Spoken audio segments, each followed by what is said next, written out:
This is a true crime podcast. It contains adult themes and content and may not be suitable for all listeners. Listener discretion is advised. You lost all constitutional rights the moment you walked through that door. When the judge sat down there, I sentenced you to 10 years at the Idaho State Penitentiary. You walked in that door, you was a number. And the inmate understood that. If you're out there and live past the period of being here, just lay down and do it.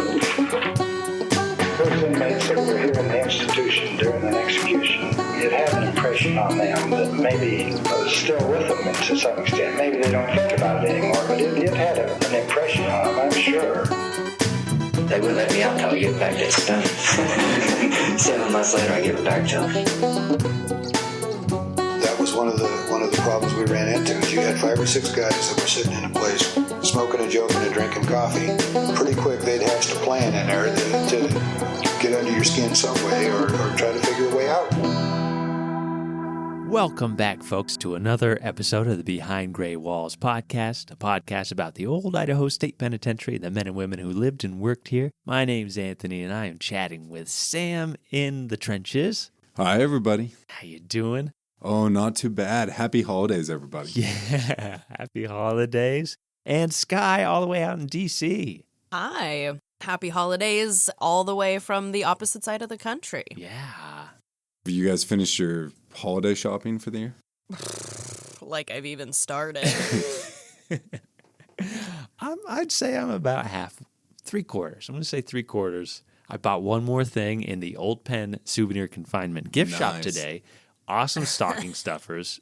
If you guys are interested, our gift shop, our website, order something, we can get it shipped to you ASAP, or come in and you can just pop into our gift shop. It's amazing. There's something for everybody. I hear the old Idaho Penitentiary is just an incredible gift shop. It's definitely worth checking out.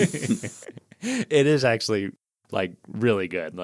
Even if I didn't work here, I would say what a weird, unique, cool gift shop. And also, I don't think ever mentioned this, but we do have merch. From the show, we have t-shirts, we have stickers. Get yourself some merch. Yeah. Oh, these new keychains, those are so cool. I love them. I got one. It's a bottle opener. Oh my gosh. So yeah, Christmas solved. Just go to the Old Pen. This is an audio podcast, but Sam is all dressed up. He has a bandana on to cover his face like an old outlaw, and to top it off, a nice little Santa hat. I'm wearing a white bandana so it looks like a beard, don't worry. I'm here to bring some holiday magic. We're going to feel the Christmas spirit. It's going to be very, very lovely. I think Skye might have one of the most Christmassy crimes of all time. I don't know of all time, but it's certainly one of our more Christmassy inmates for sure.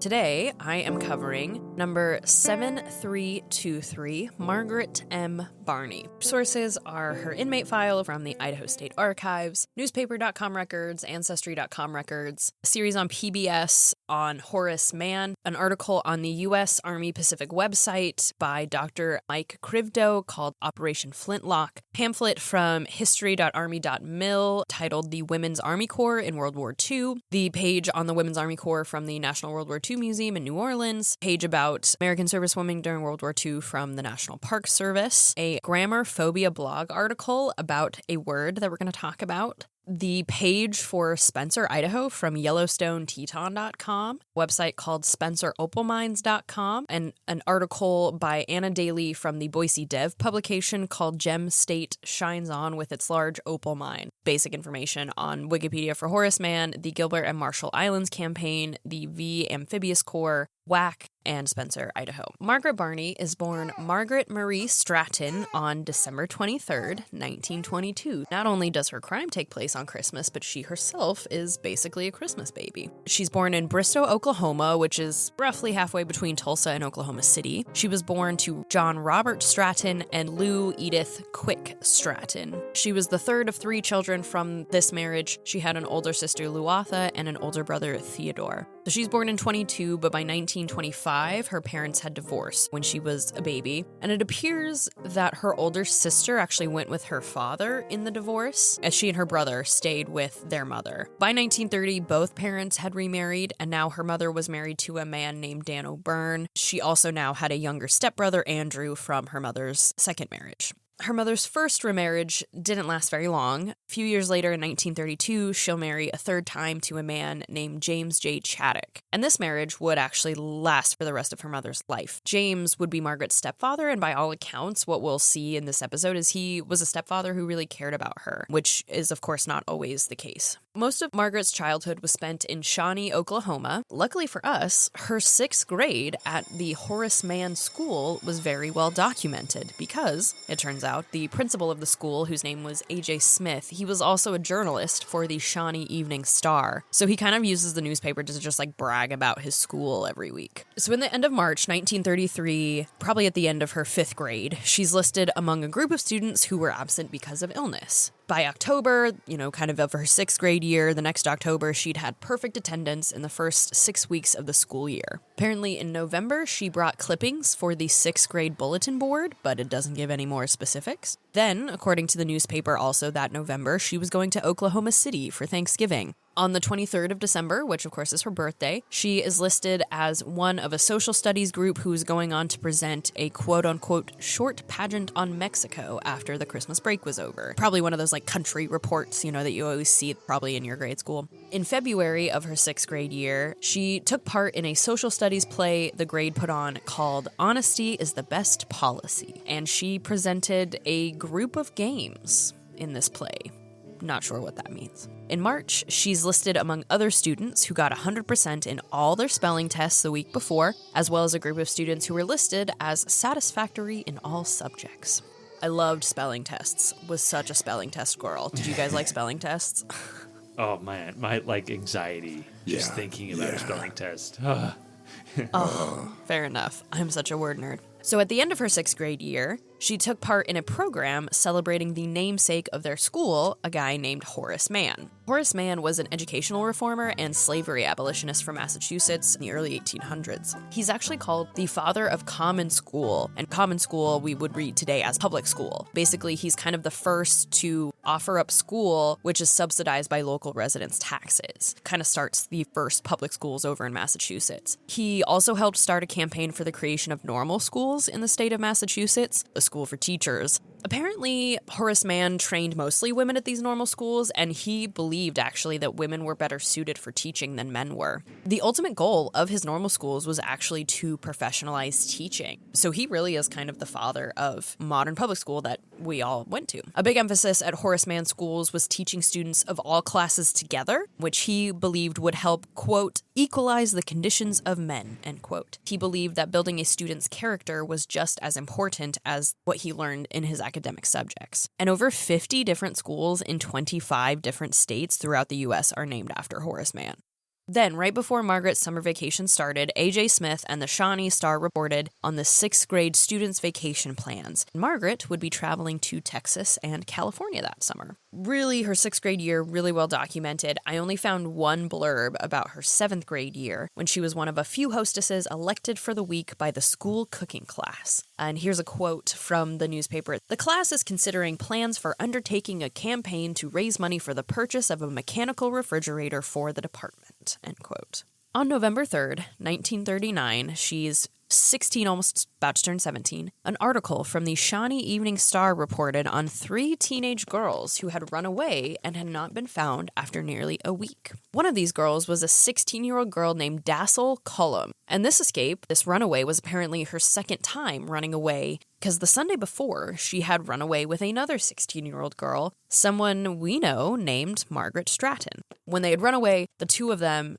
returned home the next day. In fact, Dassel and Margaret had hitchhiked about 250 miles south of Shawnee to Hillsboro, Texas, just south of the DFW area. Margaret's aunt lived in Hillsboro, so they stopped there and ended up calling Margaret's mother and stepfather to come and pick them up. after the Chaddocks, after her mother and stepfather picked him up, their car had stopped at a stoplight in Fort Worth, and all of a sudden Dassel jumped out of the car and ran off, and she hadn't been seen since. But it seemed that once Margaret was picked up by her mom and stepdad, she stayed home with them. The 1940 census shows Margaret living with her mom and stepdad in Shawnee, but according to her stepfather, soon after the census was taken, Margaret married a young man named William Motzenbacher. She was about 17 at the time, but I don't have an exact date of their marriage. I just know it was in 1940. Just as she was embarking on this exciting new adventure of marriage, she and her family were struck with tragedy when her mother, Edith, died after suffering from cancer, November 9th, 1940, and her mother was just 39 years old at the time of her death. For the early years of their marriage, Margaret and William lived in Los Angeles, California, but they moved back to Oklahoma City/Shawnee by 1943. And this, of course, is in the middle of World War II. The Shawnee News-Star reported in March 1944 that Sergeant T.G. Stratton, who had been in the Marines for 5 years, had landed safely at the Marshall Islands. T.G. Stratton is her brother Theodore, who had enlisted in the Marines in 1940 before the U.S. was involved in the war, and he had joined the 2nd Battalion, 6th Marines. But what this means is that her brother actually took part in a really important part of the Pacific Theater in World War II, this thing called Operation Flintlock. The goal of Operation Flintlock was to capture Japanese bases on the Marshall Islands and replace them with American airfields and naval bases so that they could really establish their presence in the Central Pacific. By alerting his sister that he had landed safely at the Marshall Islands, he wouldn't have done this until after that operation was over, of course, for safety and security reasons. And according to his Find a Grave page, Theodore actually served in the Pacific Theater of World War II and survived the battles of Iwo Jima, Saipan, a place that I had not heard of before called Kwajalein, and actually had been stationed at Pearl Harbor when it was attacked in December 1941. Wow. Jeez. According to all of this research, his division, the part that what he was involved in, was part of a larger combat force called the V Amphibious Corps. He took part in all of those. And interestingly, I did actually find World War II enlistment records for Margaret Motzenbacher, born in Oklahoma in 1922. She is enlisted in the Women's Army Corps in July 1944 as a machinist. Also notable that her brother worked as a machinist while in the Marines. She does sign up for it. There are records of it. Up until World War II, women, of course, weren't allowed to formally serve in the military, but once the attack on Pearl Harbor happened, it became clear that women in the U.S. wanted to do their part for the war, and not just at home. The predominant, of course, generally was staying home, but women wanted and needed to start taking the men's place, both at home, but then also want to be involved in the Army. The Women's Army Corps, the WAC, first started in May 1942. Its original name was the Women's Army Auxiliary Corps, or the WAC, to work with the Army. Wasn't designed to be its own organization comparable to the Army. Eventually, when it is converted into the WAC in July 1943, it does become its own active branch of the Army. It isn't just like working with the Army. So the women who served in the WAAC and the WAC were the first women to serve in the U.S. military in a non-nurse role. Or at least we should say there, of course, were plenty of women who served, often dressing as men. Sometimes, following camps around had other roles, but generally nurses are the main role that women have in wartime. By September 1945, a year after Margaret joined, the WAC was over 85,000 women strong. And between 1943 and the end of the war in 1945, over 150,000 American women served in the WACs. And when WAC numbers are combined with the women's branches of the Navy, which was called the Waves, the Marines, they were called the Spars, and the Air Force, called the Wasps, over 350,000 women joined the American Armed Forces during World War II.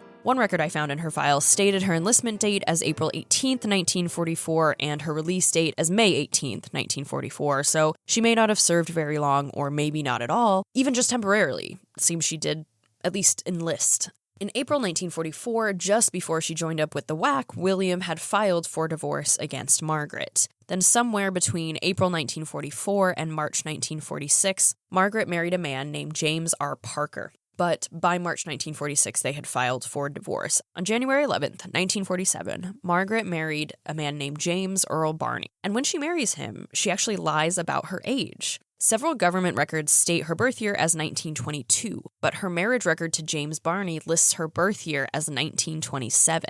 And James was born in 1926, so she's actually about 4 years older than him if he's not lying about his age. So actually, when she comes into the prison, it lists her age as 21, and she's very much not 21. On December 23rd, her birthday, 1947, Christmas Eve, as my family likes to call it, the Idaho Daily Statesman reported that a burglar nicknamed the Yuletide Yegg had broken into 12 homes throughout Boise between the 21st and 22nd of December.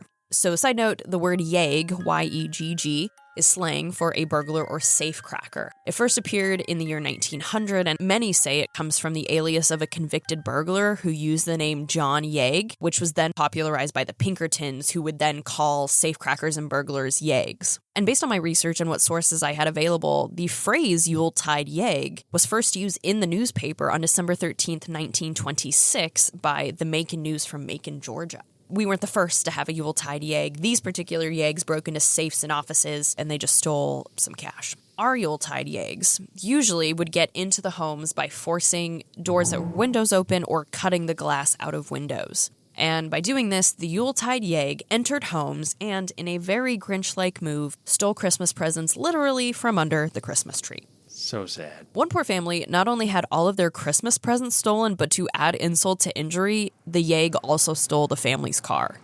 Luckily for the family, I guess, he eventually abandoned it when it started to develop engine trouble. Besides the presents, he would also steal stuff while he was in the process of stealing the presents. So he also stole a .22 caliber pistol, a 12-gauge shotgun, jewelry, a billfold, and a total of almost $50 in cash. 12 different homes that he burglarizes, and he had actually attempted to burglarize a 13th house, but he was scared away before going inside. The investigations show that he had likely started his burglary spree in the southern tip of the north end of Boise near the VA. He then works from Pueblo Street to Fort Street, which is right by the Boise Co-op, and then he goes down into downtown Boise between Franklin Street and Idaho Street. So kind of, it's almost really like 7-8 block radius. It's really not that much space. Law enforcement had come out and they were making statements about the Yuletide Yegg and how he was literally stealing Christmas presents. Like, this is rude and terrible. And boy, did the Yuletide Yegg have something to say to law enforcement about their efforts in investigating his crimes. Because on the same day that the article detailing his crimes appeared in the newspaper, the Yuletide Yegg broke into the home of a single woman whose name was Miss Laura McInturf, who, it turns out, was the secretary to the chief of police. Oh, jeez.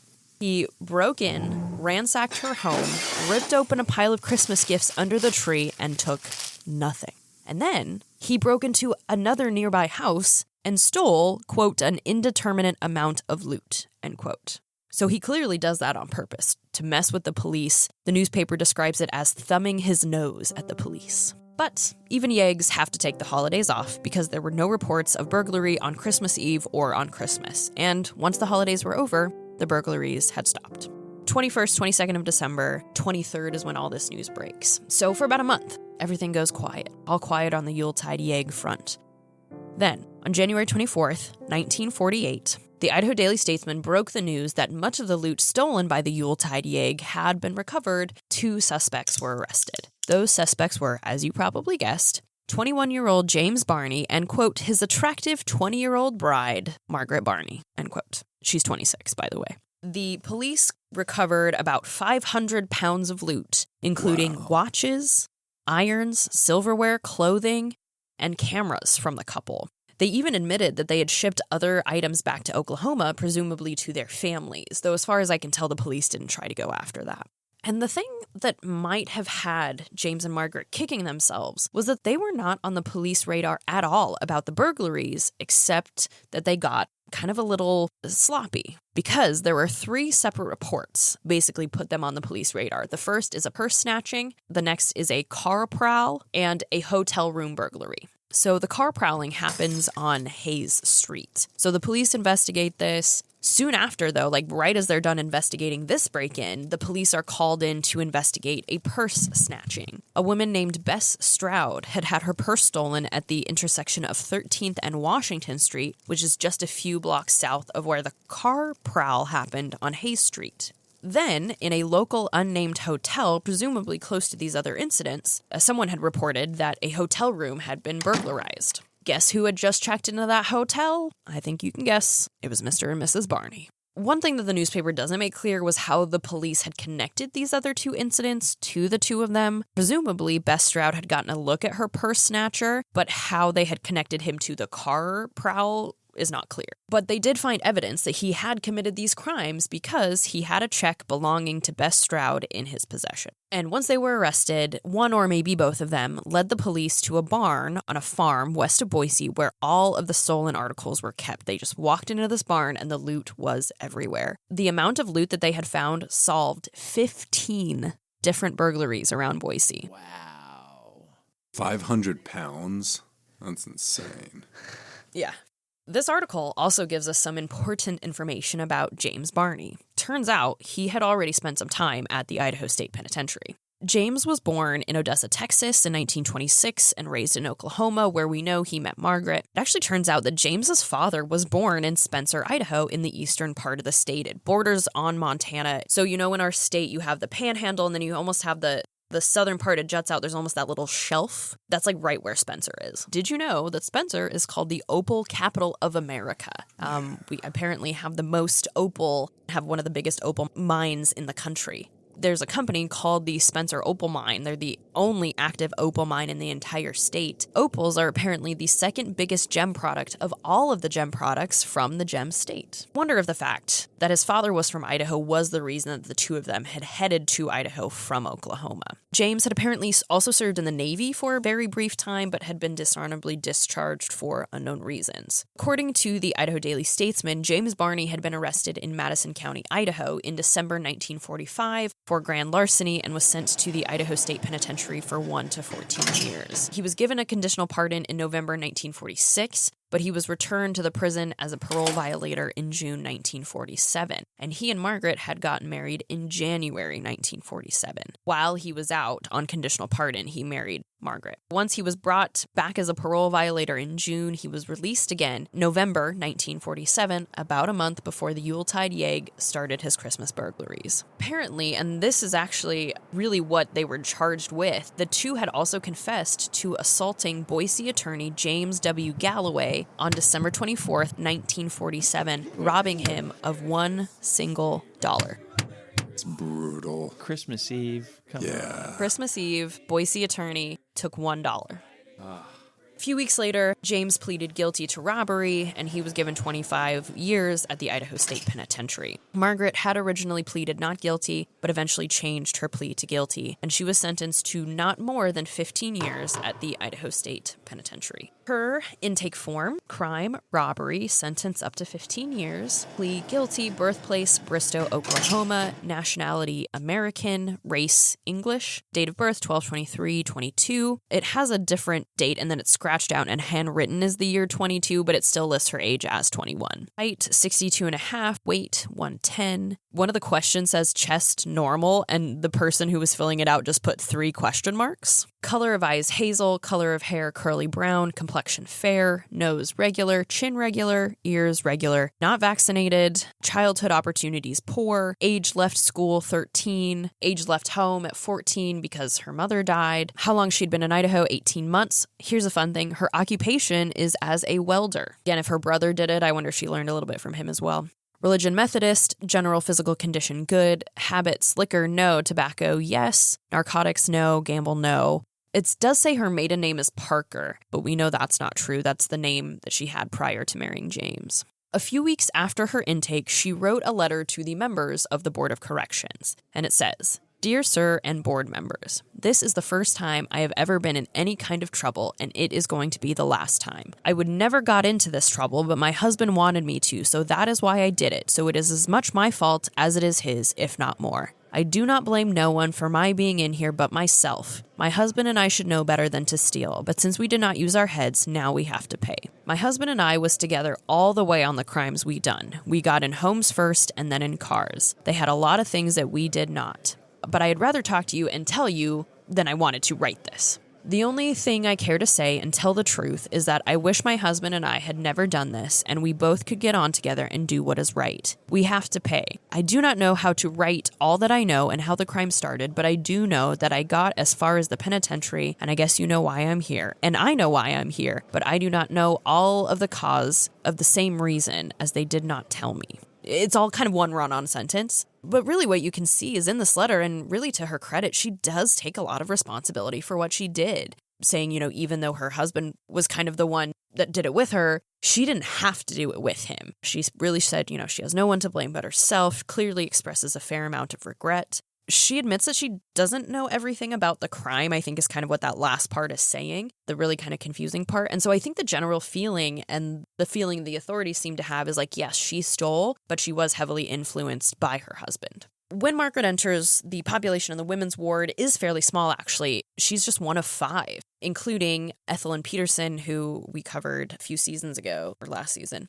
And pretty much as soon as she entered, she makes friends with another young inmate named Verna Keller, who we covered back in episode 56. And as a quick reminder, if you don't remember 50 plus episodes ago, because I don't, Verna's nickname was Tarzan, and she was serving a life term for second-degree murder. She had beaten and strangled another woman to death over the attention of her boyfriend. Pretty brutal story. On April 6th, 1948, just 2 months after she entered the penitentiary, Margaret escapes. So apparently, Margaret and Verna had been discussing the possibility of an escape for several weeks, and maybe even bragging about their plan to the other inmates. Around early April 1948, they start to loosen a bar on the window of their cell. They kind of start, chip the plaster away, chip the rock away, and they are finally, on the evening of April 6th, able to chip that bar out of the window, and the two of them get out into the yard. Behind, in their cell, they left a note, and it said, quote, "You girls thought we were kidding, but we had it all planned. I'm going to see my mother. We will be back soon."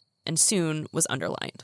Once in the yard, they literally cobbled together a ladder using lumber from a coal box in the kitchen, hastily nailed together, and climbed over the wall. And I think in Verna's episode, I think I said that they made it beforehand, but rereading the newspaper articles, it doesn't make clear when they make it, and it almost even sounds like they literally made it as they're escaping, which I think would also raise a few questions, like how did they have done that without the noise? It doesn't totally make sense, but regardless, they make a ladder, and they climb over the wall. So once over the wall, they trudge down what is today that access road that leads to the prison, and then they go down Warm Springs Avenue. They head into downtown Boise. From there, they hitched 2 different rides from Boise to Caldwell, where they stopped and ate at a local cafe, and then from Caldwell to Ontario, Oregon, roughly 45 minutes away. And Ontario is where Verna's mother lived. And again, this kind of sounds like the first escape she had with that 16-year-old friend. They went to someone's house, and then they came back very soon after.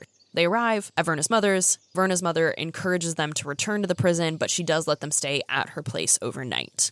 Meanwhile, the authorities don't know about this escape until 6 o'clock the next morning. But within 2 hours of the discovery, Warden Lou Clapp received a phone call from Margaret and Verna in Payette. They told him that he could come and get them at Verna's mother's house in Ontario if he didn't alert local authorities and came to pick them up himself. And then there was also this kind of funny detail in the paper, or maybe I found it kind of funny. It says, quote, "Leaving Ontario, they hitchhiked to Payette, where they placed the telephone call from the bus station. Without money, they were forced to reverse the charges, so Warden Clapp had to pay for the call." It's like very funny to me that like of all of this, they're just like, can you believe that they made Warden Clapp pay for the call?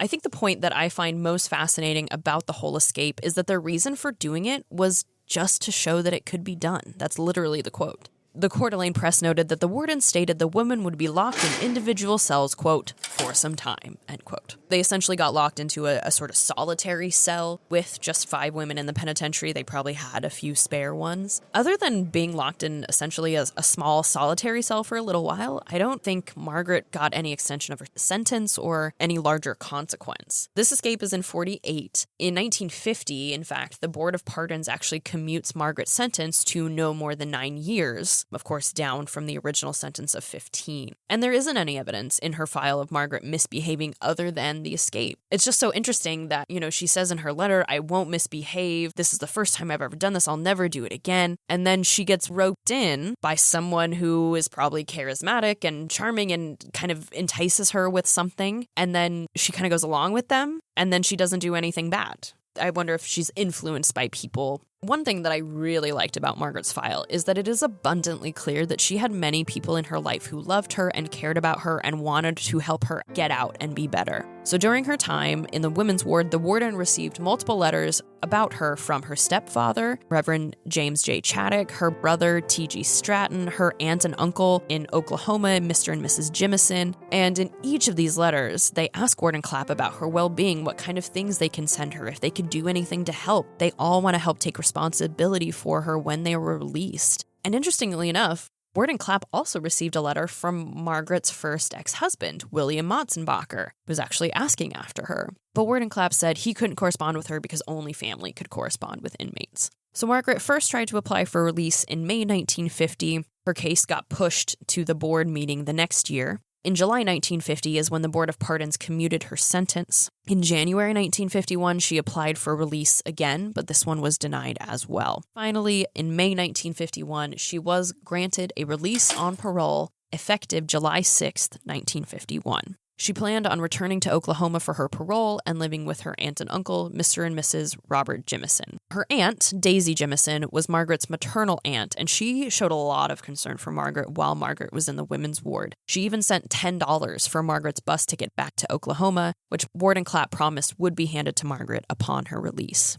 Once she was out of the prison, settled in Oklahoma, in August 1951, while she was still married to James Barney, she wrote Warden Clapp inquiring after James. She asked why James hadn't written her in a while, and she'd heard that he was up for the parole board in October 1951. Warden Clapp informed her that she hadn't heard from James because he'd been locked up in solitary for stealing food from the kitchen. Oh, jeez. After stealing from the kitchen, his case would be pushed at least another year to the October 1952 term. She followed up her letter by saying, she was working, she was generally doing really well on parole, and Warden Clapp said, keep doing good. Keep doing what you're doing. By February 1953, she had been allowed to move to California on her parole. I think her brother lived there. And so she writes a letter from Redondo Beach to Warden Clapp, and she asked what she needed to do to regain her civil rights because she was doing well and holding a real good job. He informed her that she wouldn't have a full restoration of her civil rights until she was released from parole, but he encouraged her again to keep doing well, keep the job, etc. The curious thing, actually, is this letter is from February 1953, which would then insinuate that she had not yet received her final release. But according to the dates in her file, she was given final release from parole in July 1952, not after February 1953.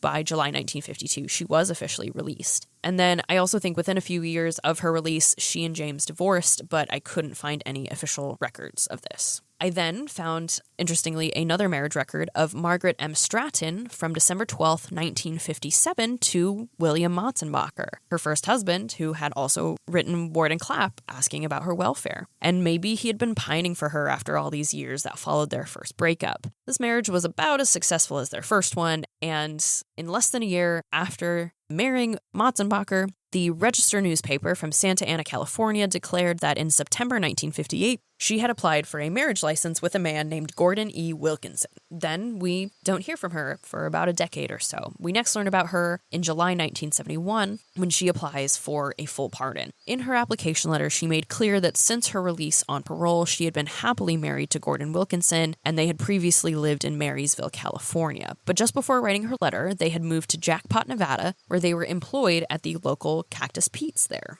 And besides her letter, her file also contains letters from former employers and even her sister-in-law, vouching for her character and describing her change for the better in the years since her release from prison. The Commission for Pardons and Paroles had to alert the Ada County prosecuting attorney. Do you know who the prosecuting attorney was in 1971? Current Senator Jim Risch. I was just going to guess that. Yeah, wow. Current Senator Jim Risch was the prosecuting attorney in 1971. I didn't see any correspondence from him, but he would have received the letter that basically says, if you have any problems with this, bring it up soon, but he never does. All of her hard work and her honesty paid off. She was given a full pardon on October 17, 1971. And then, as she should, she disappears off of our radar for the rest of her life. Her husband Gordon passed away in 1987, and she passed away 9 years later on November 23rd, 1996, exactly 1 month before her 74th birthday. Both of them are buried in Riverside, California.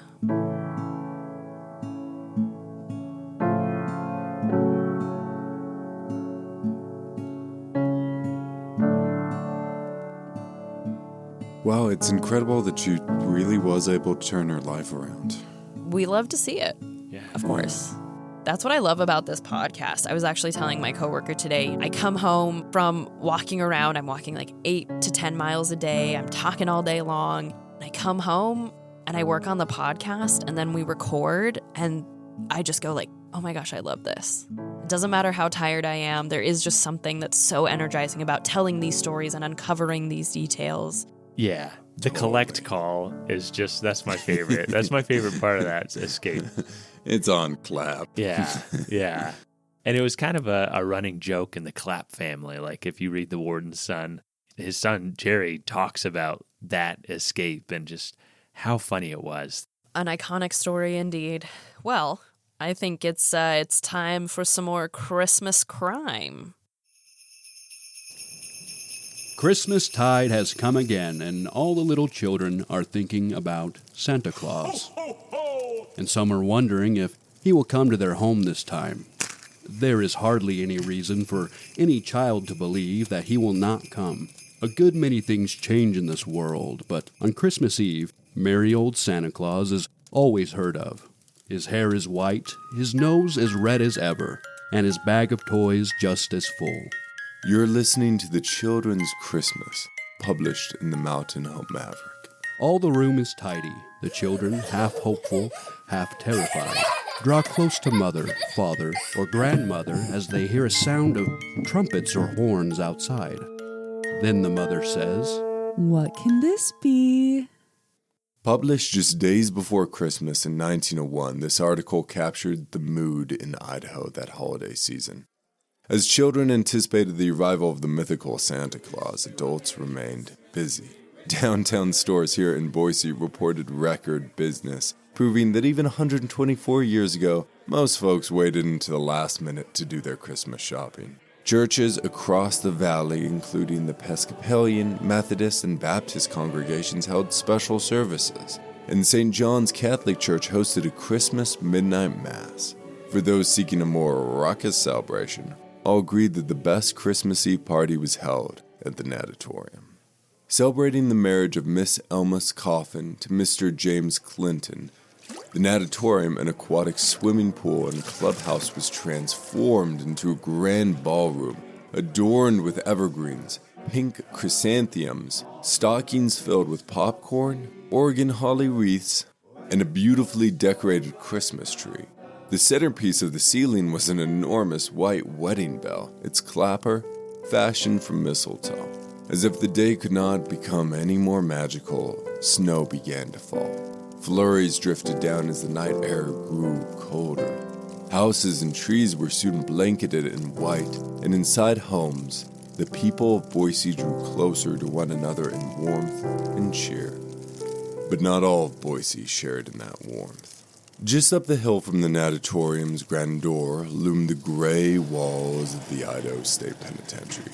Despite the best efforts of the staff, the holidays were, and still are, hard for both the incarcerated and the officers working through the holidays. That Christmas, Warden Charles Arney made a few modest efforts to mark Christmas Day, but for most of the prison, Christmas Eve passed just like any other day. 7 prisoners were assigned work detail outside the walls, laboring in the cold at the prison's hog pens. They were repairing the hog house and unloading boxes from a wagon drawn by Selam, the prison's retired racehorse, who had been something of a legend back in his day. Among the men was the infamous Henry Bob Meeks, just 3 years into his sentence. Perhaps the falling snow made the men work faster in hopes of finishing early. Perhaps they could hear the distant echoes of celebrations drifting up from Boise. Meek's family was hundreds of miles away, in Wyoming. Was it snowing there too? He couldn't know, and in a way, it didn't matter. Meeks wouldn't be spending a holiday with them for years.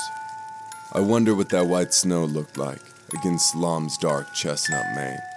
I wonder what passed through Meek's mind as he watched the aging stallion, a shadow of the champion he once was, Something must have stirred in him because right then and there, Meeks decided his time in the penitentiary was over. Meeks unsheathed the short blade knife he'd been issued for the day's chores. In one quick motion, he cut the strap securing Selam and unhitched him from the wagon. Meeks leapt onto the horse's back, spurred the stallion forward, and the two of them took off, galloping down the hill towards Mosley's ranch.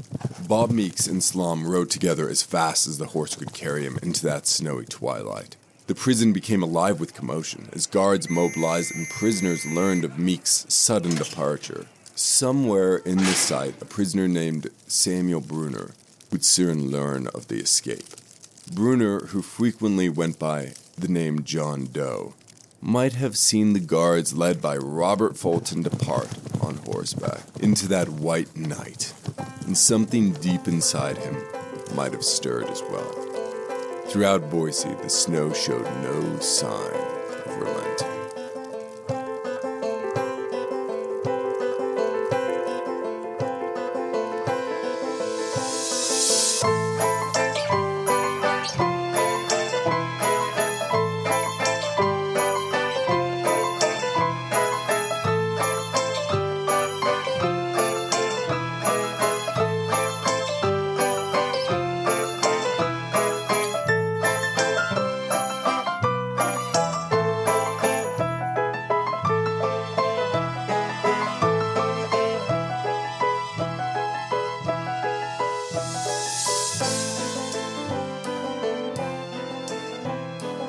That moment on Christmas Eve, 1901, when Bob Meeks made his daring escape, would never have happened without the many events leading up to it. And for our purposes today, the story begins not in the depths of winter, but on a warm, sunny summer afternoon, August 13th, 1896, in Montpelier, Idaho. 3 cowboys rode into town. They made their way through the dust-covered streets towards the Idaho Bank of Montpelier.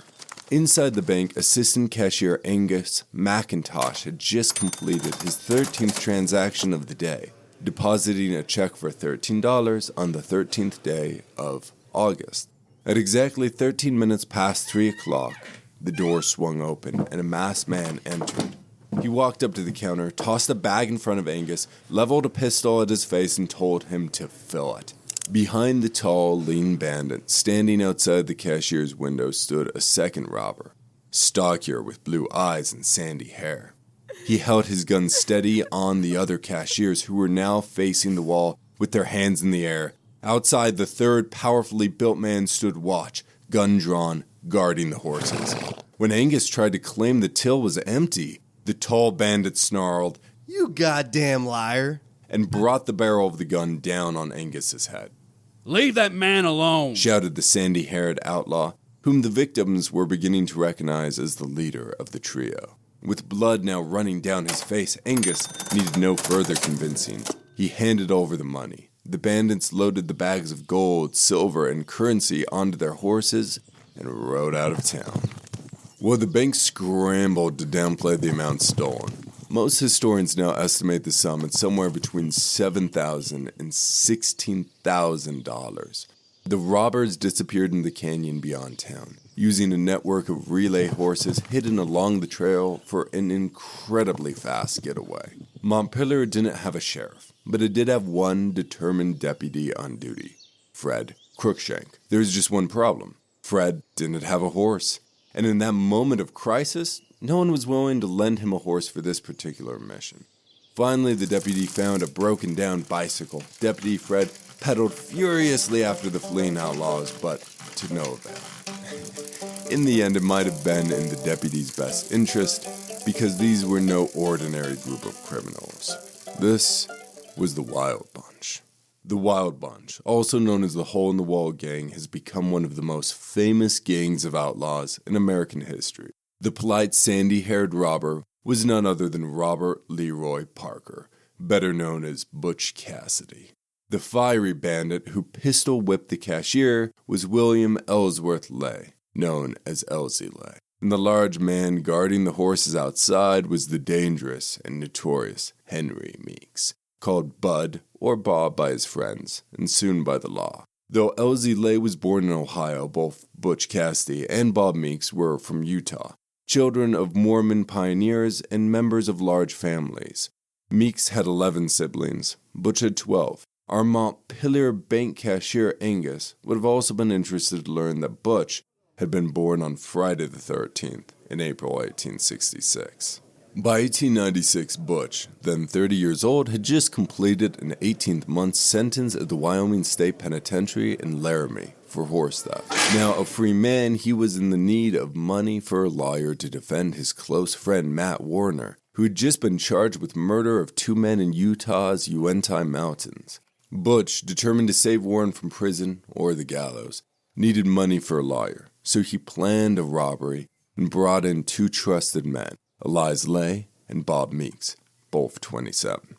Butch was known for his charm, but more for his discipline and methodical planning. The 3 men gained employment as cowboys on the Samuel M. Yulee Ranch, spending over 18 months scouting the Montpelier area. They earned the trust of the locals, observed routines, and laid the groundwork for a heist that went off with clinical precision. Despite the Idaho Bank of Montpelier trying to minimize the public embarrassment by claiming only a small sum was taken, the $2,000 bounty placed on the trio's heads underscored how badly the authorities wanted them back. By September, the Wild Bunch had disappeared into the wilderness, last rumored to be headed towards Jackson Hole. While his whereabouts were unknown, Butch wrote a letter to Rosa Warren, the wife of the man they committed the robbery on behalf.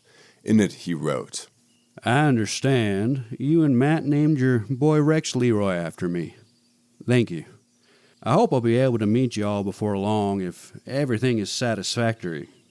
I'm sorry to hear about your leg. If I can do anything to help you out, let me know, and I'll do it. Lay and I have got a good man to defend Matt and Wall, and put up plenty of money, too, for Matt and Wall to defend themselves.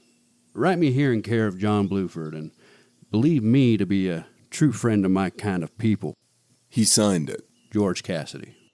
Then in November, the gang reemerged at the Davenport Ranch in Browns Park, Wyoming, for what would become a legendary gathering. It would go down as one of the most famous gatherings of outlaws in Western history. 35 well-dressed men and women, gunfighters, rustlers, renegades, and a few honest locals gathered for a lavish Thanksgiving feast. Everyone wore their finest. Men wore dark suits. Vests were always worn, white shirts, stiff starched collars, patent low cuts. No man would be seen minus a coat and a bow tie at the party. If it killed him, and it almost did, I'm sure. If a mustache existed, it must be waxed and curled. So recalled Ann Bassett, known as the Cattle Queen, a rustler and an infamous female outlaw of the Old West. She wore a light blue silk gown with a high Victorian neckline, her reddish-brown hair styled into curls.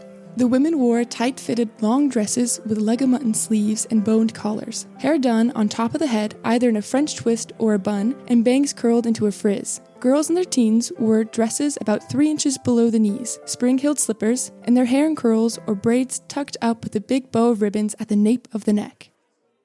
At the door stood Elias Lay and Bill Bender, the leader of the infamous Bender gangs, greeting guests and taking coats.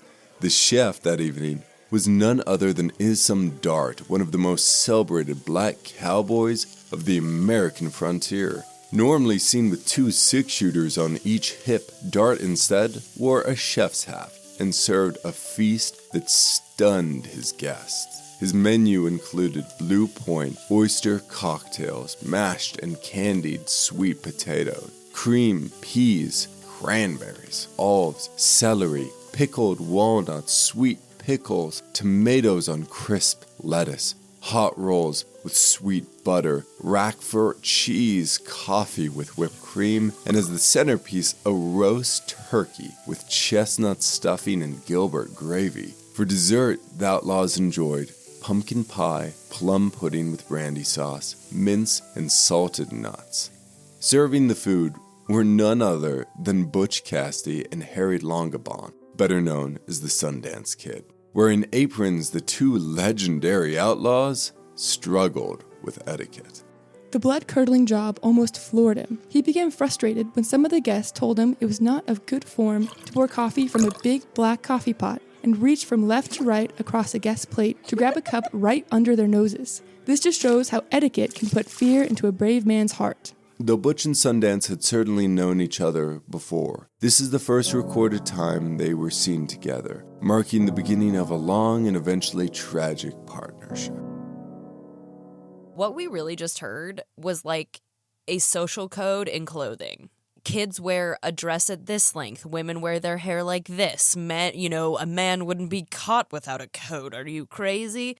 It's so fascinating to me the way, especially back then, this was how you dressed. There was no other option. Totally. One notable Wild Bunch member was absent from the festivities. Bob Meeks. Perhaps he was spending Thanksgiving with his family at his brother's ranch in Wyoming or his parents' home in Utah. If so, it was a good thing, because it would be his last holiday as a free man for many, many years. On June 15, 1897, Meeks and his brother William, an accomplice named Henry Leah, robbed the Charles Guide and Sons General Store at Fort Bridgers, Wyoming, stealing $600. But without Butch Cassidy's careful planning, the job was a disaster. All three were quickly arrested. William was sent to the Larceny State Penitentiary and given the number 359.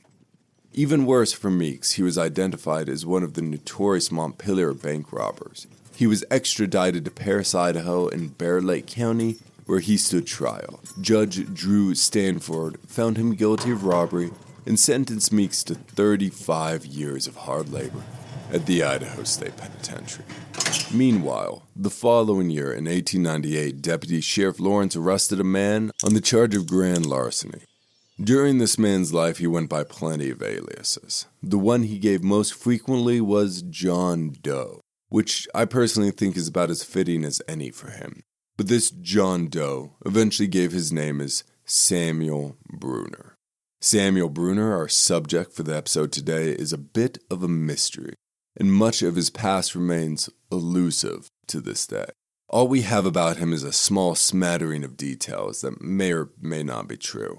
Bruner told a guard that he'd been born in Oregon in 1869. While his father had been from Illinois, his mother was from Oregon. Throughout Bruner's life, he found work as a shepherd. By 1894, he found employment with a stockman named Alexander Smith. Bruner first appeared in public record on July 11, 1896, when he was arrested by Deputy Sheep Inspector John Scaffer for bringing sheep into Coeur d'Alene without the necessary health certificates. After being tried by a jury of his peers, he was found not guilty and released. The next month, Bruner found himself in trouble again in Spokane, Washington. Alexander Smith, Bruner's boss, mysteriously disappeared. To add to the suspicion growing around Smith's disappearance, he had just sold off his entire flock of sheep for $1,300. He gave Bruner $150 and kept the rest. Bruner wanted to head to Stockholm's saloon to celebrate. Smith, who was less inclined to such recreations, declined Bruner's offer and headed to the Arrington stables. No one ever saw him alive again. Bruner, for his part, did go to town to spend his share of the money, and after getting roaring drunk, was arrested by law enforcement. The next day, likely sporting a mean hangover, Bruner was released on bond. The sheriff asked him about the disappearance of Smith, to which he replied, "In all probability, Smith has been murdered for his money." The police were in complete agreement. Yet, stranger still, the matter was not investigated further, and Alexander Smith's body was never discovered.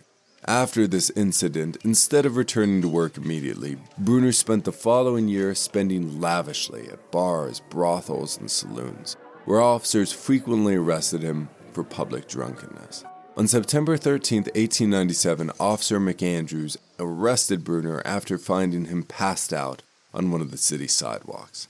After paying a fine of $10, Bruner remarked to a reporter, "I've paid $1,000 in fines for getting drunk." But as Deputy Lawrence escorted Bruner to the town jail in 1898, his horse stumbled and fell. Bruner, not wanting to waste a good opportunity, spurred his horse and made his escape. Bruner proved remarkably fast on a good stallion. so fast the Oregon authorities never recaptured him. Likely trying to lay low from the law, Bruner headed across the border into the Owyhee Mountains of Idaho. There, Bruner began to plan his next heist. By 1899, newspapers had begun to refer to businessman Robert Noble, the Idaho Sheep King. With 22,000 head of sheep, in September of that year, he sold 1 million pounds of wool to A. Schultz & Co. of St. Louis. This was not only the largest amount of wool ever sold in Idaho to that point, it required 50 boxcars to transport it back east. This transaction earned Noble a hefty sum of $150,000. That's around $5.6 million in today's currency. The Lewiston Daily Teller put it well when they said it. A sheep ranch in Idaho is as good as a gold mine. Noble, who lived off and on in Lewiston, had flocks across the state, including a band of 1,500 in Owyhee, being looked after by his employees. On October 6, Samuel Bruner, then going by the name Ethel Burner, snuck into Noble's flock. He began to separate sheep, being careful not to remove any black sheep or ones with significant markings. Instead, he chose only the ones that were the most difficult to distinguish. By the time he had 500 secluded, he began herding them east. He moved the sheep at an incredible speed as they traversed 100 miles of desert. At that pace, he lost quite a few along the way, but he arrived in Glens Ferry with 360 sheep in tow. He loaded them onto boxcars, and together they rode the rails east to Wyoming. Meanwhile, back in the Owyhees, the alarm about the heist had been raised. There were so many sheep in the band Bruner stole from that the shepherd likely wouldn't even notice the loss. Except that in a move of pure bad luck, Bruner stole one sheep with a long tail and another with a small black spot. These sheep just so happened to be the shepherd's very favorite, described by the papers as his pets. After noticing their absence, he counted the flock, realized how many were missing, and alerted his boss. The statesman reported, Mr. Noble has lots of sheep. He could spare a great many and not even feel the loss. But he did not desire that the state should lose the revenue from that band of 500, so he issued a warrant for Bernal.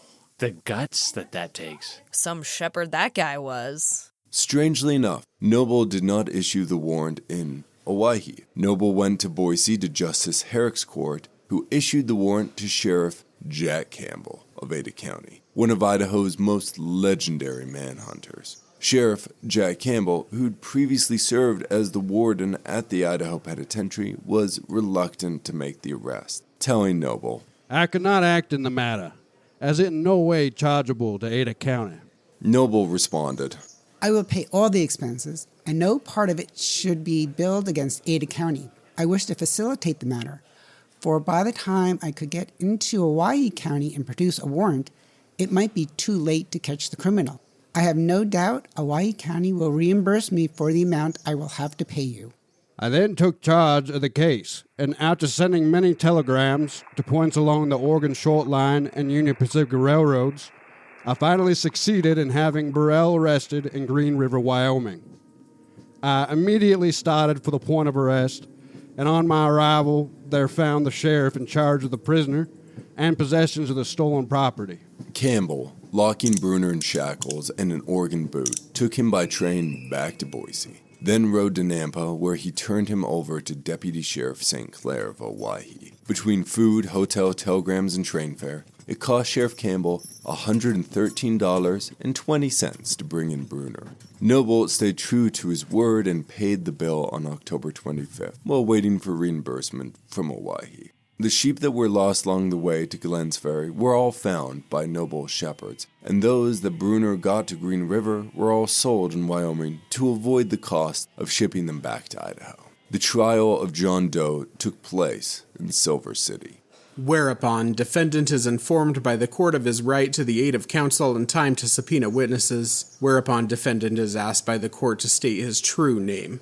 My true name is Samuel Otis Bruner. Defendant committed for examination to the sheriff of Owyhee County and is admitted to bail in the sum of $1,000 and to appear for examination on Monday the 30th day of October, 1899 at 10 o'clock a.m. Samuel Bruner, also known as John Doe, appeared on October 30th without counsel. The court found him guilty of grand larceny and sentenced him to 4 years at the Idaho Penitentiary.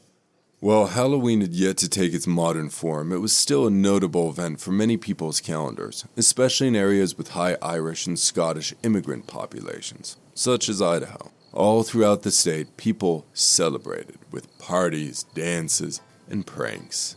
In Owyhee, not far from Bruner, Mr. and Mrs. Joseph Prout hosted a Halloween party.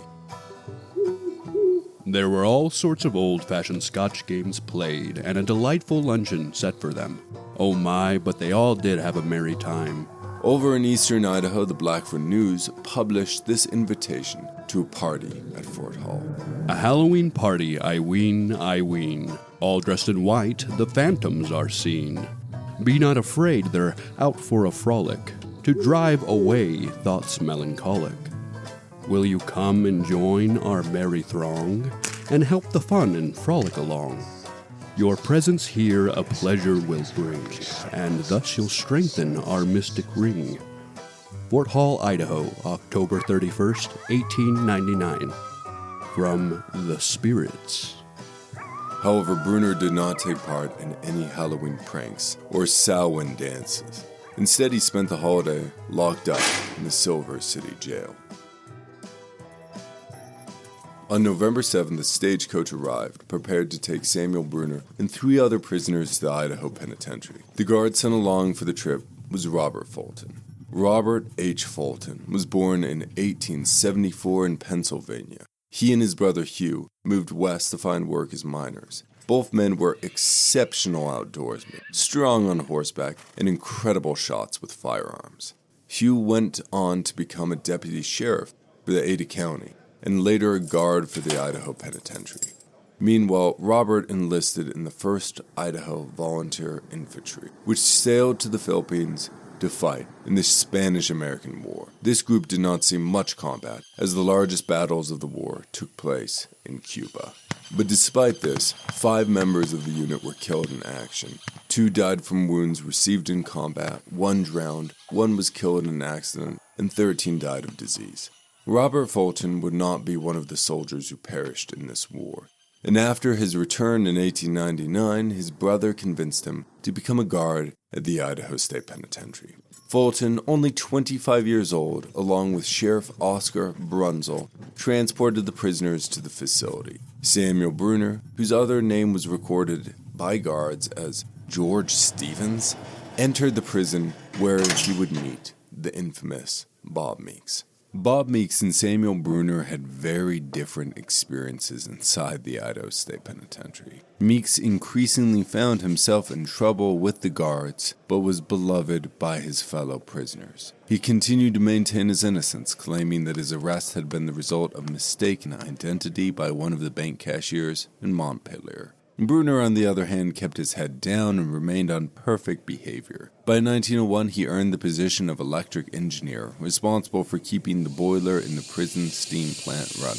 It is entirely possible that this is where Bruner was stationed on Christmas Eve, 1901, the night Bob Meeks made his escape on horseback with Selam. Returning to the start of our story now, Bob Meeks' choice of escape was not random. Selam, a 27-year-old retired racehorse from Atlanta, Idaho, was the pride of the prison, beloved by prisoners, guards, and even the warden, and the only animal Meeks would have ever trusted with such a perilous trip. So on that snowy Christmas Eve, he mounted Selam and rode off into the wilderness. Warden Arney wasted no time. He organized his best men, guards Robert Fulton, McKinley, and James Donnelly. These men were known as the Manhunters by the Idaho statesmen, and the warden believed even a member of the Wild Bunch couldn't outrun them. The group were armed with savage rifles and Colt revolvers and were hot on Meeks' trail within 20 minutes of the escape. They followed Meeks north about a mile before he turned onto Hillman's trail. The abandoned harness left in the snow confirmed that they were on the right track. Warden Arney told reporters, I'm making every effort to apprehend Meeks, and I believe it is impossible for him to escape recapture. The guards who are after him are able to take care of themselves, and I think they will get him in the next 24 hours. Arnie notified every town within a 100-mile radius, issued a full description of Meeks, and had several hundred wanted posters printed and distributed. Meanwhile, the guards followed the mountain ridge, traveling 2 miles from the Delheim mines before the trail turned southeast towards the river. But the same heavy snows that Boise town folks admired that Christmas Eve proved too much for the pursuit. Fulton and his men were forced to turn back and find shelter for the night. Interestingly, the guards noted that Meeks had clearly spent much of the escape walking. Mindful of Selam's age and likely out of respect, he had fought his way through deep snow on foot, giving Selam as much rest as possible. That night, the snow finally ceased and the skies cleared. By morning, the sunrise welcomed Christmas Day to an excited Idaho. It was a glorious day, glorious in its significance, glorious in the setting nature so kindly prepared for it, and glorious in the goodwill and good cheer that characterized its observance among all classes of people. But as children rushed to their Christmas trees to open gifts and inspect what Santa had left behind, the manhunters were already back in the saddle. Robert Fulton and James Donnelly set out before sunrise on fresh mounts. They picked up the trail where they'd turned back the night before and resumed their pursuit. They followed the Boise River for a short distance, and after crossing the Moores Creek Bridge, they began to gain speed. About a mile further on, they saw dark smoke rising through the freshly powdered pines. Fulton and Donnelly slowed as they approached the camp. There, they recognized Selam. Knowing that this had to be their man, they drew their guns and approached. There, they found Bob Meeks fast asleep, presumably as visions of sugar plums danced in his head. The sound of their approach stirred Meeks from sleep. Then he leapt to his feet. Keep your hands in the air at the peril of your life. That's all right. I'm not armed, so boys, you needn't be afraid. I've had 10 or 12 men of all nationalities chasing me, and this is the quickest I've ever been taken in. While Fulton kept his gun trained on Meeks, Donnelly cuffed his hands. Selam recognized the guards and acknowledged them with gentle nods and continued neighing. Together, the 3 men rode back to the prison. The prisoners were thrilled to see the return of Selam. Fulton and Donnelly, though exhausted, made their full report. Meeks made no fight, and when placed under arrest, he was a most docile prisoner. Warden Arnie was pleased with the Christmas gift of both Meeks' capture and Selam's return. Arnie informed Meeks that he would be charged with horse theft in addition to escape. Meeks replied, Warden, I don't blame you. You've been very good to me, and perhaps you didn't deserve the treatment I gave you. Why did I escape?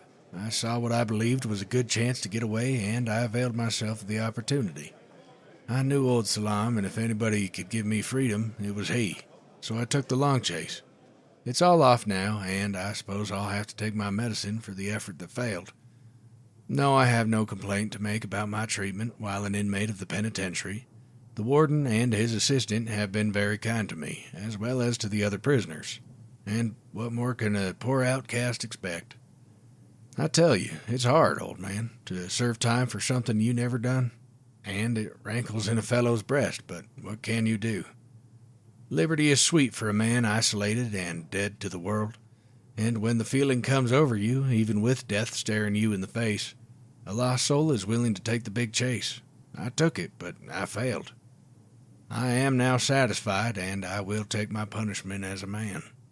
And take his punishment he did. Upon returning to the penitentiary, Bob Meeks was sent to the dungeon, where he remained for the rest of the holiday. While the energy of the prison was surely electric after the escape and the recapture of Meeks, the penitentiary staff had set aside time for the prisoners to celebrate Christmas. That night, the 133 prisoners were served creamed mashed potatoes, Gilbert gravy, escalloped oysters, celery, dill pickles, tea, coffee, mince pie, English plum pudding, and oranges. Despite how hard of a day it had been, the pair who went to bed most satisfied were Donnelly and Fulton. The Idaho Statesman wrote, The 2 guards who successfully trailed Meeks are to be congratulated upon their successful capture. Both of the officers worked against great odds, and their sleuthing abilities is to be commended. Warden Arnie paid the men a high compliment when he said yesterday, "Good work, and nobly done." And just like that, Christmas was over. It's hard to know what Samuel Bruner thought of this escape. Maybe it aided him. Maybe it occupied his every thought as he could not stop going over all of the things he could have done better if it had been him on that horse and not Meeks. Or maybe the need for freedom just finally overwhelmed him on that final day. Either way, 1 week after Bob Meeks' escape, Samuel Bruner's discipline finally broke. On December 30th, sometime around 2 a.m., Bruner loaded the boiler with as much firewood as it could hold, praying that the electricity would stay on until he could make his escape. He then stole the finest and newest saddle and saddled up Selam for one final ride west, the fastest ride of either of their lives.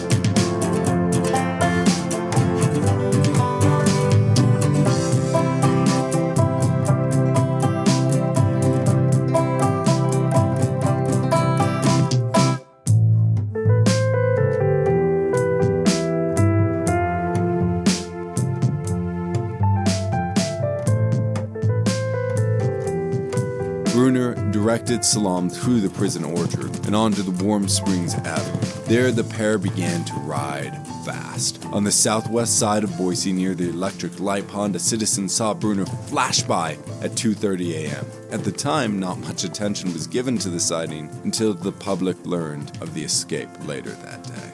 At 3 a.m., the power at the prison went out. When guard Weston went to investigate, he found Bruner missing and raised the alarm. The prison grounds were searched to no success. They discovered the missing horse. The manhunters were once again called upon. Donnelly and Fulton were already returning from Mountain Home and had been in the saddle for some time. Still, they put their mounts to work and rode 30 miles to Nampa, where they met Warden Arnie to make a plan. Arnie was confident if the manhunters had made such short work of the famous bank robber that this nobody would be easy prey.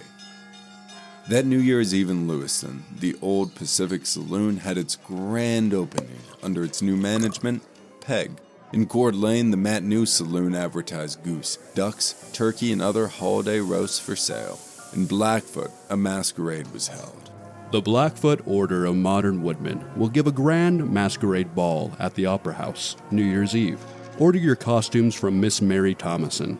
A flashlight photo will be taken of all in attendance at 11:30.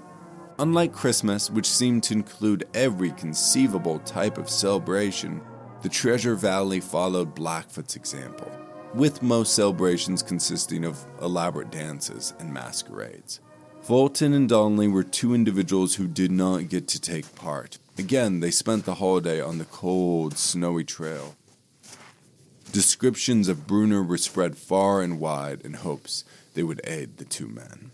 Bruner is 32 years of age with fair complexion, blue eyes, and dark brown hair. He is about 5 feet 9 3/4 inches in height and weighs about 165 pounds. He wears a number 8 shoe and a number 7 hat. He has a small mole on the left eyebrow and another on the right temple. He has 2 scars on the left cheek and another on his head over the right eye. The Idaho Statesman published an illustration of Samuel Bruner, but misplaced his long scars, drawing them on the right side of his face instead of the left. Out in the Idaho snow, Fulton rode hard, but Bruner rode harder. On New Year's Eve, Bruner abandoned Selam at Swan Falls. This might have been because the old horse was spent, or perhaps it was out of respect for the old stallion, who had carried Bruner as far as he needed. He stole another horse and set off for the Owyhee Mountains. Fulton telephoned Warden Arnie and gave him an update. Bruner has turned old Selam loose and continued his journey south on a horse stolen from a man named Harburg. Selam was not taken in by the guards. They believed he would find his way home. Besides, they needed to pursue Bruner in the opposite direction. That night, after covering another 95 miles on horseback, Fulton and Donnelly took lodging to rest. Bruner, on the other hand, began the new year as a free man. even if he was being hunted. On Friday, January 30th, Samuel Bruner stole a rifle and 40 rounds of ammunition. Still, Arnie remained confident. He will be captured before reaching the Nevada line. But even though the warden remained confident, the chase had already lasted longer than anyone had expected. By January 9th, Guard Meekum was dispatched to Owyhee to hire posse members familiar with the mountains. The state authorities to spare no expense in running the fellow down. Fulton and Donnelly appeared to be closing in, but Bruner stole another horse from a man named Mackenzie, whose barn was near Cow Creek. On a fresh pair of legs, he gained distance yet again. 6 miles from Sutter's Creek, Fulton got within 500 yards of Bruner, but somehow Bruner pressed the horse fast enough to slip away yet again. Once he had gained a few hours on his pursuers, he stopped and robbed a shepherd. The deep snow made easy tracks to follow, but made travel difficult. Fulton followed the trail and stopped his horse just in time to avoid plunging over a cliff and into a gorge. He saw that Bruner had made his way up the cliff face. Fulton abandoned his horse and began to climb. Hand over hand, he pulled himself up the icy rock into the exposed air. One wrong step, one slip on the snow, and Fulton would surely fall to his death. 50 feet up the mountain, he found a cave. Inside was Bruner's hideout. Blankets, the duck overcoat he'd worn in prison, provisions, and ammunition scattered throughout. The cave seemed to hold just about everything, except the man they were hunting. Bruner had slipped away once again. This would be one outlaw the manhunters would never recapture. On January 27th, Fulton and his men returned to the penitentiary, empty-handed. Fulton reported that over the course of 21 days, they had raced Bruner over 700 miles of snow-covered mountains. Bruner had stolen 5 different horses. This John Doe, this man seemingly so unremarkable, proved to be made of more grit than anyone had imagined. As for Fulton, the month of hunting had worn him down. Warden Arnie remarked, Fulton has endured untold suffering, and he did things and took chances that I could not ask any man to do again. The chase has not been given up, and if Bruner is still in the rocks, I think we have him covered. 2 years went by. Reports placed Bruner in both Texas and Ohio, but neither lead resulted in arrest, though they did eventually find Selam the horse. On February 2nd, 1903, the country was enjoying an early spring. The snow was melting, and it felt, to many, like winter was over. The Caldwell Tribune printed, Groundhog Day passed off Monday in lovely shape. The sun came out handsomely. As we understand it, this presages 6 weeks more of winter. Well, if this will oust winter from the lap of spring, it will cause no particular displeasure in these parts. Not everyone was enjoying the weather that Groundhog's Day. Bob Meeks, 6 years in what now had become a 24-year sentence, decided once again that his time in prison was over. During this era, the large steel doors the visitors now walked through to enter the site were still being used as the prison's main gates, allowing wagons to enter through the administration building. Meeks, exercising the yard, saw turnkey Brow unlock the gates for a grocery wagon. He quietly removed his shoes to silence his steps and crept forward to the opening.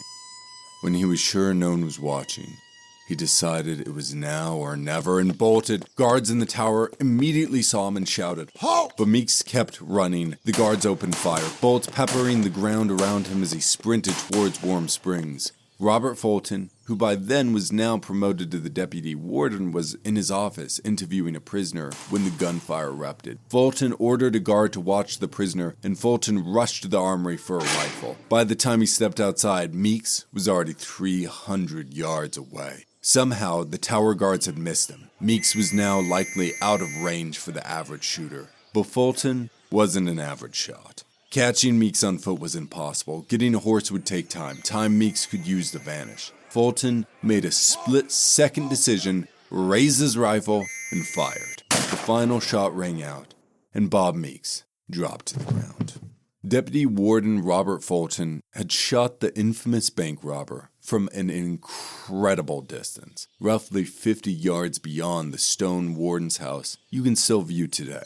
From the start of the escape to the final shot, the entire chaotic scene lasted only 30 seconds. But Fulton truly was a good shot, only hitting Meeks' leg. Fulton's shot might not have been fatal, but it was devastating just the same. The bolt shattered the bone in Meeks' left leg. Meeks was rushed to St. Alphonsus down the road. The damage was beyond repair. Dr. George Colster ordered a bone saw to be brought out, and the leg was amputated. What Bob Meeks had lost in his initial arrest in Wyoming, or the 6 years of his life he'd already spent in the penitentiary, was nothing compared to the moment his leg was removed. Everything he'd been, a cowboy, a bank robber, a member of the Wild Bunch, was taken from him with one bullet. Meeks fell into a deep depression. In 1903, he attempted to cut his wrists with a dull knife. He leapt from a new cell house and even tried to end his own life with a pair of scissors. Fellow prisoners raised money to bring his mother to visit. The newspapers published the story on April 1st. This was not, in fact, an April Fool's joke. His mother really did come. She saw him before Easter, but even her presence did little to soothe his unraveling mind. On April 21st, prison officials made a serious decision. Dr. George Colster, Dr. Sweet, and Dr. DuBois all agreed Meeks needed to be moved to a new facility, the Idaho State Insane Asylum in Blackfoot. What followed sparked years of speculation. Many believe to this day that Meeks was faking insanity, but medical records reveal the truth. Bob Meeks was suffering from severe syphilis. He had developed general paresis, a late-stage neuropsychiatric disorder. As the disease progressed, it caused mood swings, memory losses, depression, and eventually madness. By the early 1900s, the Wild Bunch was unraveling. Bob Meeks was in the Idaho Penitentiary. Eliza Lay was serving life in New Mexico. Blackjack Ketchum was executed in 1901. His hanging botched so badly, it decapitated him. Harvey Logan, better known as Kid Curry, died in a Colorado gunfight in 1904. Butch Cassidy, meanwhile, was starting to wonder if there was another path. In 1899, Cassidy visited attorney Orlando Powers. Powers recorded their conversation. Is what I say to you go as client consultant's lawyer from now on? You mean a privileged communication? That's it. All right, then. I'm Butch Cassidy. Well, what can I do for you? I'll tell you. There's a heap of charges out against me and a considerable money offered for me in rewards. I'm getting sick of hiding out, always on the run, never able to stay long in one place. But when it comes to facts, I've kept track.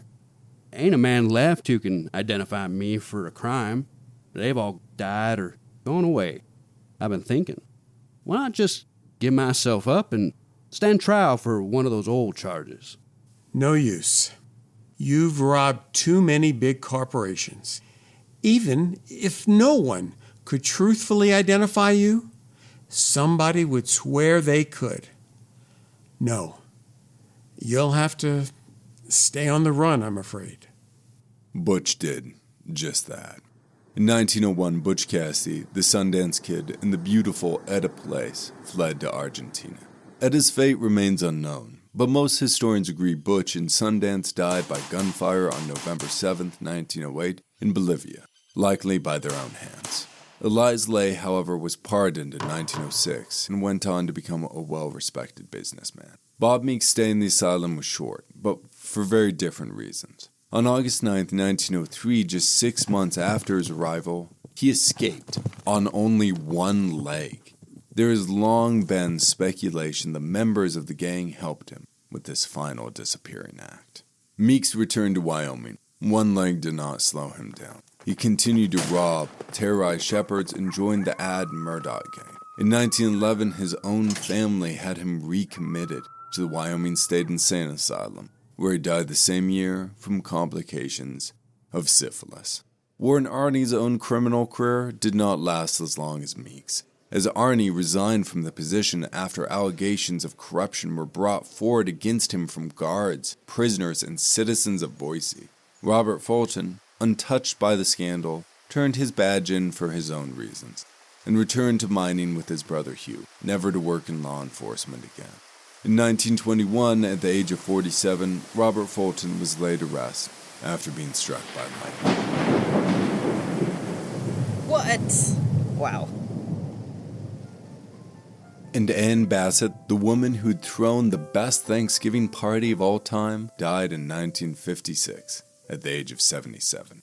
She was outlived by Laura Bolan, the last surviving member of the Wild Bunch, who died in 1961.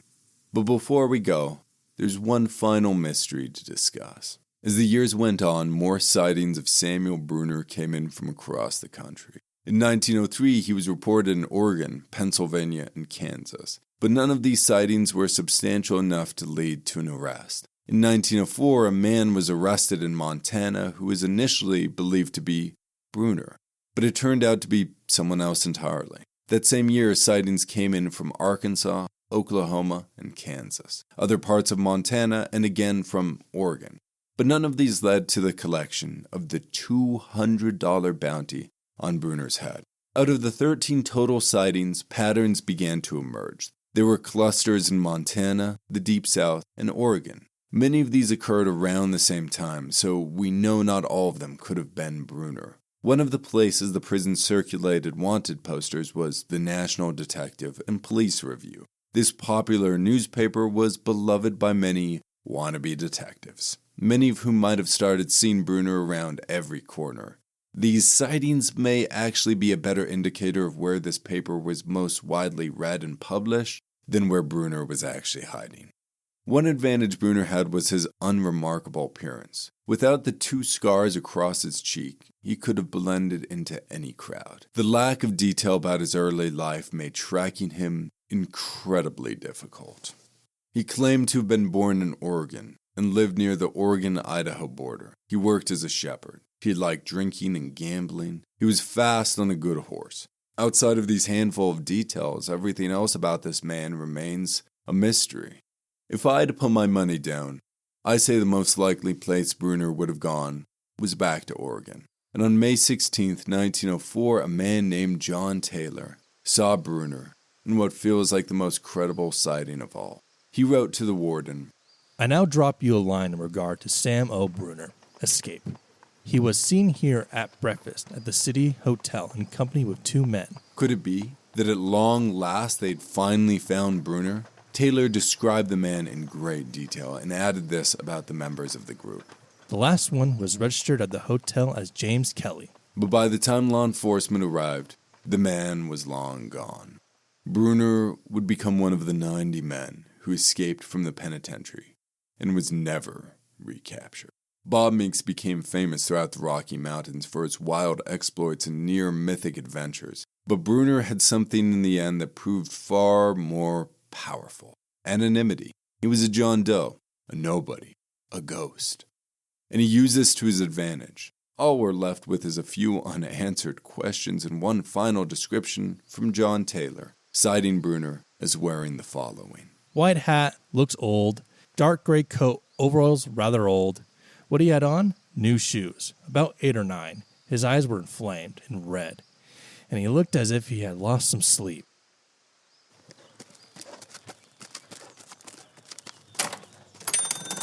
Leave that man alone. This just shows how etiquette can put fear into a brave man's heart. Keep your hands in the air at the peril of your life. Liberty is sweet for a man isolated and dead to the world. And when the feeling comes over you, even with death staring you in the face, a lost soul is willing to take the big chase. My true name is Samuel Otis Bruner. From the prison's point of view, Bruner had vanished. But for Bruner, he was still wanted and still hunted. And in order to stay one step ahead of his pursuers for the rest of his life, there would be plenty of sleepless nights ahead.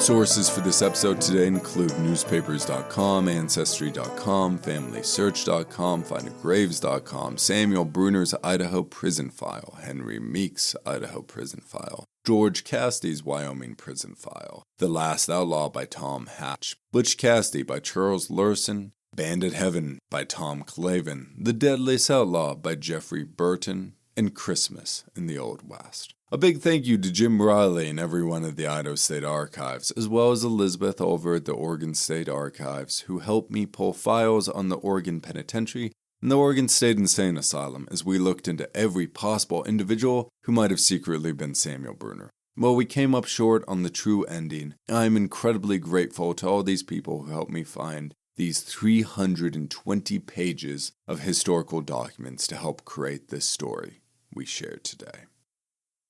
Oh my gosh, you guys knocked it out. That was such a great holiday special. Thank you. Awesome job, Skye. Awesome job, Sam.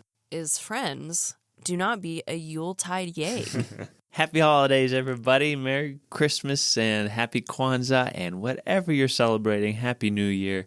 Thank you all for listening. It's been a wonderful 2025 and looking forward to 2026 with y'all. Happy New Year. We love you all so much. Thank you so much for listening. Thank you for tuning in. Stay safe and have a wonderful and cozy holiday. And watch so many old Christmas movies. Do your own number.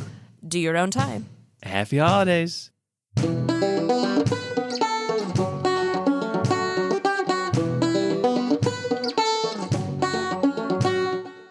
Special thanks to voice actors Draven Brown, Jake Jepson, Jack Horcade, Brady McGurr, Tristan Hayford, Jerry Broad, Rob Goodwin, April Clark, Peter Fidel, Eric Overzet, JC Brain, Virgil Clark, Glenn Abushon, and Abby Gordon.